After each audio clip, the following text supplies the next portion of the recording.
Hi, I'm Natalie Rydstrom and welcome to World Sports Weekly. The USA played Azerbaijan in the first match of their send-off series and won 2-0. How will their win prepare them for their next match against Turkey? And how will their warm-up tactics help in the final preparations ahead of the World Cup 2014? Here now to recap Tuesday's match is SBR writer and video contributor Richard O'Hagan. Richard, welcome to the show. Hi Natalie, it's good to be back with you.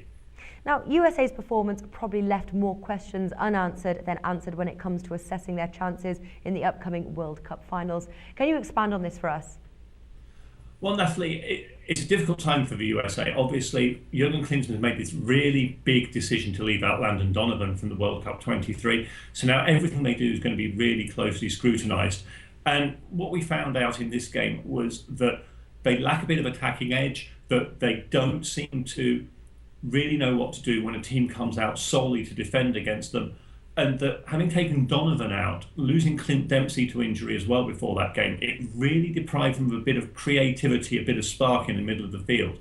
And they've got to find that from somewhere, because otherwise they're going nowhere in Brazil. So the big questions for them are, how do they work their way around all of these problems that they just seem clueless about? They didn't have any drive, they didn't have any cutting edge. It was a fairly tepid performance, particularly in the first half. Now, you mentioned Clint Dempsey's injury there. Will he be back on form for the match against Turkey? And also then you also said that they sort of lacked scoring drive here.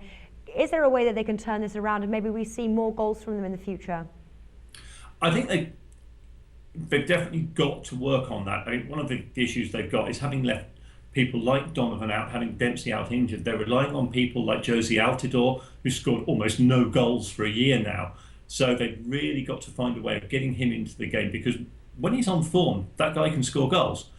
Now, Dempsey is supposedly going to be fit for the Turkey game, but of course it's a groin injury. You never can be sure with those in football, and what you think is a recovery can flare up again. I wouldn't be at all surprised if they took absolutely no risk with him, and if there's any chance at all that it might happen to go again during the Turkey game, they will leave him out. They'll put him in cotton wool and keep him for Brazil, because he's the one guy they really can't afford to lose now. Well, I previewed this match with guest tipster Alex, and his official was USA to win both halves. In our analysis, we believe that USA would use their A lineup, test out their younger players during the second half, but maintain the lead. We were expecting goals in the first half. The score obviously was 0-0 at half time. Why did the USA fail to find the back of the net in the first half, in your opinion? I think one of the things they hadn't prepared for, actually, and it's one of those things that you never know until you get there on the day, is for a team that's come out and looked more intent on self-preservation than actually attacking them.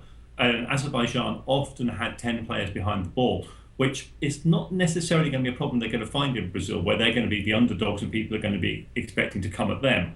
So from that point of view, they didn't have the preparation right. They weren't willing to take the little risk that you need to try to break down that kind of defence. So they played it, you could argue, sensibly. They certainly played it rather boringly. And I think that what changed in the second half really was more to do with the Azerbaijan team getting tired, and also the USA having far more fresh legs to bring on than the Azeris did, which again made a big difference with those 2 goals in the last 10 minutes. Do you think that they'll take what they've learned from playing Azerbaijan, and will they take that with them when they host Turkey?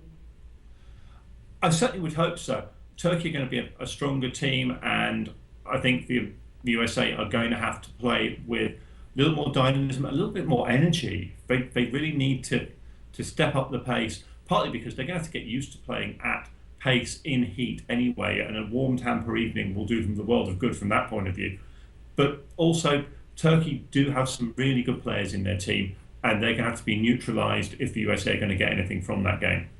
Okay, well, based on everything that we have seen so far, what is your stance on betting Team USA following their first send-off match? Well, I think in terms of the Turkey game, my inclination is actually to back Turkey to win. They're at slightly longer odds at 2.88, and backing Turkey to win 1-0 will actually get you a fairly generous price of around about 8s. Okay. So that's not too bad. I'm not changing my opinion on what I've said all along about the USA in Brazil, which is that they are going to struggle to pick up even a point. So again, nothing I saw in this game is going to change my view on that, I'm afraid. Okay, well, let's see how they perform when they host Turkey. Richard O'Hagan, thank you for joining us today. You're welcome, Natalie.